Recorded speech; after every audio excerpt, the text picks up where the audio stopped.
Assalamualaikum warahmatullahi wabarakatuh. Kembali lagi di channel Snagma 5 Paris yang merupakan channel resmi dari SMK Negeri 5 Pangalengan. Bersama saya Desita Purwati Sundari. Apa kabarnya nih Sobat Snagma 5 yang ada di rumah? Tak terasa sudah 1 tahun lebih nih kalian belajar di rumah ya. Semoga kalian selalu diberikan kesehatan, diberikan perlindungan oleh Allah Subhanahu wa Ta'ala, dan selalu menerapkan protokol kesehatan dimanapun kalian beraktivitas agar kita senantiasa dijaga dari virus COVID-19 ini.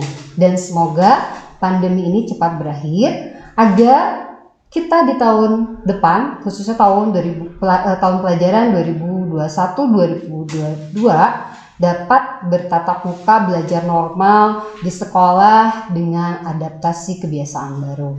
Oke Sobat Snagma, hari ini di podcast kita khusus ya akan membahas tentang kompetensi keahlian dari agribisnis ternak ruminansia. Mohon izin untuk membuka ya, karena memang ini posisinya kita saling berjauhan. Sebelum kita lanjut ya, bagi Sobat Snagma 5, khususnya yang baru menonton dan baru nonton di channel ini, jangan lupa untuk subscribe dan nyalakan lonceng notifikasi ya di bawah. Karena apa? Karena channel ini merupakan channel yang berisikan tentang informasi-informasi yang berkaitan dengan semua kegiatan sekolah, baik itu kegiatan ekskul, pembelajaran, dan lainnya. Baiklah, untuk hari ini sudah dikatakan tadi, kita akan membahas tentang kompetensi agribisnis ternak ruminansia langsung bersama dengan Bapak Ketua Kompetensi Keahliannya yang bersama Bapak Windu Wiguna SPT MPD yang telah hadir di studio, yang akan langsung ya Pak ya. Terima kasih kepada Pak Windu yang telah hadir di studio. Mungkin Bapak ingin menyapa dulu Pak siswa baru dan yang Sobat Snagma yang sudah lama. Halo Sobat Snagma, dan juga kepada calon siswa-siswi SMK Negeri 5 yang sekarang masih di SMP, MTS maupun di setingkat sekolah lanjutan pertama. Assalamualaikum warahmatullahi wabarakatuh. Perkenalkan, nama saya Windu Wiguna, selaku Kepala Jurusan Kompetensi Keahlian Agribisnis Ternak Ruminansia. Baik Bapak, terima kasih ya Pak. Jadi Bapak, nanti mungkin saya akan langsung memberikan pertanyaan-pertanyaan di mana pertanyaannya ini mungkin mewakili pertanyaan dari orang tua, peserta didik maupun masyarakat di luar sana nih yang ingin mengenal lebih jauh tentang apa sih kompetensi agribisnis ternak ruminansia ini, belajar apa aja dan lain sebagainya. Siap ya Pak ya?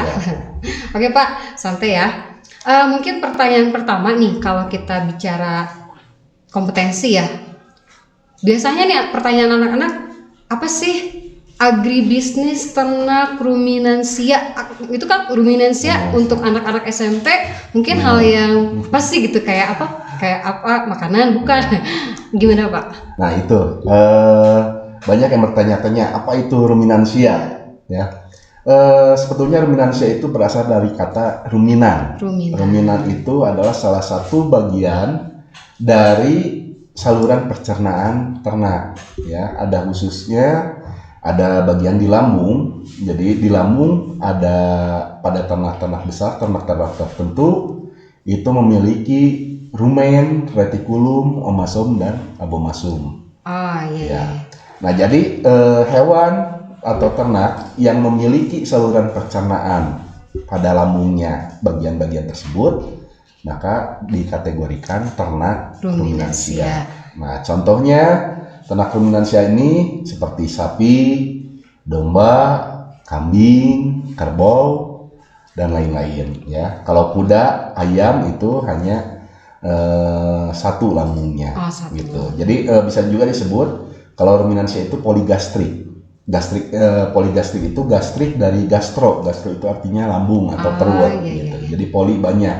Karena itu tadi ruminan rumen, retikulum, omasum, dan abomasum. Ya, jadi untuk calon siswa baru yang mungkin dulu belajar biologi pasti udah kenal ya, udah mengenal awal struktur dari ininya. Jadi nanti tahu ruminansia belajarnya apa aja. Nah nih Pak nih ya, ketika kita memilih jurusan agribisnis ternak ruminansia, nanti siswa belajar apa aja? Dari yang tadi ya, dari yang hewan-hewan ternak yang sudah disebutkan, dari sapi ini apanya gitu Pak? Ya, gitu. Jadi untuk di ruminansia ini yang paling utama, paling inti itu memelihara ternak. Tapi memelihara ternak itu sudah jelas, ada dari pemberian pakannya, pemeliharaan kesehatannya, pengambilan produksinya, ya. Jadi kan kita beternak itu berusaha itu untuk mengambil keuntungan dari ternak yang kita pelihara, gitu. Misalnya seperti susu, telur, daging, dan lain sebagainya yang bisa diambil dari ternak. Nah, untuk mengoptimalkan produktivitas tersebut, makanya harus dipelihara dengan baik. Pemeliharaan itu ya tetap tidak terlepas dari pembelajaran dan pelatihan yang diadakan di SMK Negeri 5 Pangalengan. Ini menarik ya untuk sobat Snapma yang ingin memilih jurusan agribisnis ternak ruminansia. Ini ada banyak pelajaran ya Pak yang bisa dipelajari. Khususnya yang ingin jadi peternak-peternak milenial ya Pak ya. Ya. Baik Bapak, karena Bapak sebagai ketua kompetensi, Bapak membawa visi misi apa nih untuk anak-anak? Ya, kalau visi di jurusan itu kita lebih melihat visi misi tujuan dari sekolah. Kita hanya menjabarkan, mendetailkan yang tadinya visi misi sekolah itu secara global. Kalau di ruminansia itu lebih detailkan, kita lebih ke hubungannya kepada peternakan ruminansianya itu sendiri. Gitu. Misalnya kalau di sekolah itu menghasilkan siswa-siswi yang berakhlakul karimah, ya sama di itu juga. Mungkin melalui program-program pelajaran yang lainnya, tapi khususnya untuk pelajaran yang di jurusan ini kita lebih menekankan kepada jurusan ternak ruminansianya. Jadi berjalan beriringan dengan program sekolah ikut memajukan. Oke. Nah Pak, mungkin ya pasti ada beberapa dari masyarakat juga yang ingin tahu nih profil dari pengajarnya sendiri nih di agribisnis ternak ruminansia. Untuk pengajarnya itu ada berapa dan dari mana saja Pak? Nah, alhamdulillah di ruminansia ini dari segi pengajar khususnya yang pelajaran produktif sudah cukup dan terus didukung oleh orang-orang yang emang berkompetensi, yang sudah linier, yang memiliki sertifikat profesi maupun sertifikat keguruan. Jadi kalau dari segi kemampuan guru sudah lebih gitu itunya. Bahkan itu sudah diakui oleh secara nasional. Alhamdulillah. Jadi, hebat ya Pak. Kalau bermain kemana-mana, ke Aceh, ke Sumatera, ke manapun, ke Kalimantan, kalau menanyakan tentang SMA 5 dan menanyakan tentang guru-guru peternakan khususnya Indonesia, pasti pada kenal. Nah, nih jadi bagi para orang tua siswa di rumah dan siswa, jangan khawatir untuk belajar di agribisnis ternak ruminansia karena memang didukung oleh tenaga SDM pengajar yang memang betul-betul profesional di bidangnya ya. Sehingga nanti akan menghasilkan lulusan yang profesional juga ya Pak ya. Kemudian Pak, untuk kuota sendiri ya, bukan kuota, mungkin yang biasa rombel, jumlah kelas biasanya untuk di ruminansia ada berapa Pak? Nah, untuk di ruminansia ya kebetulan total dari 10, 11, 12. Kelas 10 itu 3 kelas, kelas 11 3 kelas, dan kelas 12 4 kelas. Ya mungkin kalau melihat sekarang untuk kelas 10 baru itu 3 kelas ya. 3 kelas. Jadi nanti semuanya total 9 kelas 9 rombel ya. Itu Pak, kemudian tadi kan Bapak berjalan beriringan ya visi misinya dengan sekolah. Berarti biasanya kalau sekolah itu kan ada program-program unggulan. Nah, secara spesifik, secara khususnya nih, keunggulan apa saja yang ada di agribisnis ternak ruminansia, Pak? Yang sudah jelas keunggulan yang paling utama dalam hal memelihara secara holistik, secara detail tentang pemeliharaan ternak ruminansia, baik itu sapi perah, sapi potong, domba, dan kambing. Dan cuman ada program keunggulan, yaitu program keunggulannya menjadi peternak milenial. Peternak milenial ini apa? Peternak yang emang memiliki kompetensi tinggi yang dilegalkan dengan sertifikat profesi dari LSP maupun BNSP gitu. Wah, ini menarik ya, sobat. Yang masih ingin terus pantengin, jangan lupa yang belum subscribe, yang belum menyalakan lonceng, nyalakan dulu loncengnya ya. Karena ini informasinya terus menarik Pak ya. Tadi Bapak singgung LSP ya Pak ya. Jadi agribisnis ternak ruminansia ini sudah melaksanakan atau diikutkan LSP. Sedang berjalan dan walaupun belum sekarang, tapi apapun pembelajaran itu mengikuti standar KKNI level 2 dan juga SKKNI, sehingga anak tidak akan kebingungan ketika nanti bekerja karena SKKNI itu udah standar dari industri. Wah, ya. Jadi secara tidak langsung sekolah kita ini menerapkan teaching factory. Oh ya, tuh. Ya. Jadi dengan LSP ini diharapkan siswa itu memiliki kompetensi yang akan diakui oleh dunia industri. Jadi betul-betul dibutuhkan industri sehingga ketika lulus nanti diakui gitu ya, kompetensinya udah nggak diragukan lagi lah lulusan dari kita ya Pak ya. Bapak berarti kalau tadi tentang LSP berarti ada banyak manfaat ya untuk lulusan. Salah satunya apa nih Pak, manfaat untuk tamatan nanti ketika sudah berjalan LSP? Yang pertama bisa bekerja secara mandiri. Lebih diutamakan ke anak-anak gitu. Bagaimana menjadi wirausaha yang sukses. Nah, baru untuk bekerja ke tempat lain, ke industri. Tapi setidaknya ketika bekerja di industri sudah tidak ada kekurangan apapun dalam hal mental, dalam hal disiplin, dalam hal kemampuan itu yang Jadi secara singkatnya anak-anak sudah dicetak secara profesional. Oh ya. Oke Pak, selain itu mungkin ini juga agak emang beberapa pertanyaan dari orang tua juga. Agribisnis ternak ruminansia ini bekerja sama dengan industri, dunia usaha dan dunia kerja mana saja Pak? Nah, itu ya. Untuk yang utama industri itu kita yang menggunakan kearifan lokal dengan KPBS, Koperasi Peternak Bandung Selatan. Itu yang utama karena KPBS sendiri di Pangalengan ini merupakan koperasi yang cukup besar, bahkan bukan di skup lokal, bahkan skup nasional pun sudah diakui ya KPBS merupakan koperasi terbesar peternakan di Indonesia. Nah selain itu di KPBS juga banyak unitnya, mulai dari unit pengolahan pakan, unit kesehatan ternaknya, unit pengolahan hasil ternaknya. Jadi dengan bekerja sama dengan KPBS industri, semua lini yang berhubungan dengan pembelajaran di sekolah itu sudah tercakup.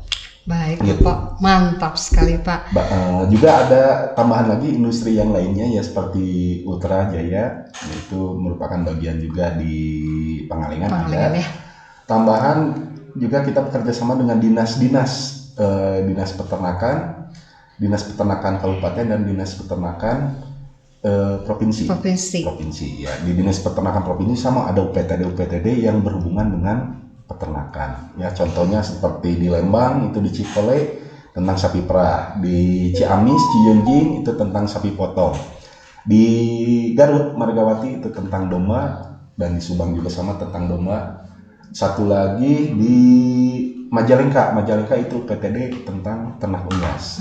Ya, walaupun tidak nyambung dengan ruminansia, tapi tetap kita membekali anak-anak dengan pengetahuan dasar ternak unggas. Karena kan tadi kewirausahaannya juga mungkin bisa diarahkan ke sana ya Pak ya. Bapak lupa tadi ya tentang LSP. Tadi kan singkatannya. Bagi kita mungkin udah tahu, tapi bagi masyarakat LSP itu apa sih Pak? Nah, LSP itu lembaga sertifikasi profesi. Jadi setiap nanti ini berhubungan dengan AFLA ya, AFTA dan AFLA itu free trade dan free labor. Jadi perdagangan bebas dan tenaga bebas. Makanya kan sekarang kita suka mendengar dari Cina, dari Taiwan, dari Thailand, ya, dari luar itu begitu mudahnya masuk menjadi tenaga kerja di Indonesia. Yang banyak pihak menyayangkan gitu ya. Emang tidak ada tenaga kerja lokal yang bisa diberdayakan. Kenapa harus mengimpor dari luar tenaga kerja? Nah, itu bukan mengimpor karena ketidaktahuan minimalnya informasi dari kita bahwa sekarang industri-industri diwajibkan menerima pekerja itu yang memiliki lisensi atau sertifikasi. Sertifikasi itu sesuai standar nasional atau standar perusahaan itu, yang dibuktikan dengan sertifikat profesi. Nah, sertifikat profesi itu dikeluarkan oleh BNSP, Badan Standar Nasional Profesi itu. Ya. Nah, LSP ini salah satu kepanjangan tangan BNSP untuk mengeluarkan sertifikat itu. Jadi walaupun dikeluarkan oleh LSP, tapi memiliki hukum dan kekuatan yang sama dengan sertifikat yang dikeluarkan oleh mantap ya Pak. BNSP. Jadi nanti kalau siswa kita lulus ya bersertifikat LSP, itu istilahnya bakal laku gitu ya, dicari sesuai dengan industri-industri yang sudah menerapkan AFTA ya Pak. Asal sesuai dengan kompetensinya, industri itu tidak bisa menolak apa yang itu. Pasti ya. Ini jadi jaminan juga ya Pak. Jadi jaminan. Oh iya Pak, ini juga ya, karena kan nih sesuai dengan minat siswa baru, harapan orang tua ketika memasukkan anaknya ke SMK, pasti kan harapannya ujung-ujungnya adalah bekerja ya Pak. Nih untuk data sebaran lulusan dari agribisnis ternak ruminansia ini kemana aja, diserap di mana saja gitu Pak? Nah, jadi untuk penyerapan emang kita tidak 100% full yang berhubungan dengan ruminansia. Kita yang berhubungan dengan ruminansia masih di kisaran 30% lah. Kenapa 30%? Karena biasanya anak yang baru lulus itu berpikirnya yang penting dapat kerja. Udah tidak mau menyusahkan orang tua. Sehingga ketika ada lowongan, ada peluang untuk bekerja, ya kerja aja dulu. Tapi nanti setelah berjalannya waktu sudah memiliki modal, nah biasanya itu mulai berbalik pikir. Si lulusan-lulusan itu pengen kembali lagi untuk berkecimpung di dunia yang sama ketika waktu SMA. Kembali lagi menjadi peternak muda. Peternak muda itu ya. Nah, jadi 30% itu lulusan sesuai kompetensinya itu seperti ada di KPBS, di ALBA atau di perusahaan peternakan di Jawa Barat gitu.